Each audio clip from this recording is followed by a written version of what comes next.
Mengapa sebagian besar orang saat ini masih banyak yang meninggalkan sholat? Bahkan mereka menganggap remeh ibadah yang telah Allah wajibkan, dan ini bagian daripada rukun Islam. Meninggalkan sholat seakan-akan itu bukanlah suatu kewajiban. Terlalu sibuk dengan kehidupan dunianya sehingga mereka lalai dengan perintah Allah. Ingat teman-teman, Allah subhanahu wa ta'ala telah memberikan kita nikmat yang luar biasa banyaknya, nikmat yang tak terhitung. Allah sudah berikan kita kesehatan, kekuatan, dan kesempatan untuk melaksanakan kewajibannya. Namun apakah kita sudah melaksanakannya? Apa yang bisa kita jadikan alasan untuk tidak melaksanakan sholat? Lihat video ini.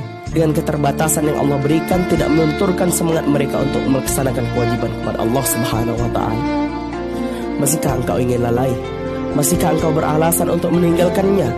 Renungi kembali teman-teman. Allah subhanahu wa ta'ala tidak bertanya seberapa banyak hartamu, seberapa sukses engkau di duniamu, tapi yang paling pertama Allah tanya adalah sholatmu.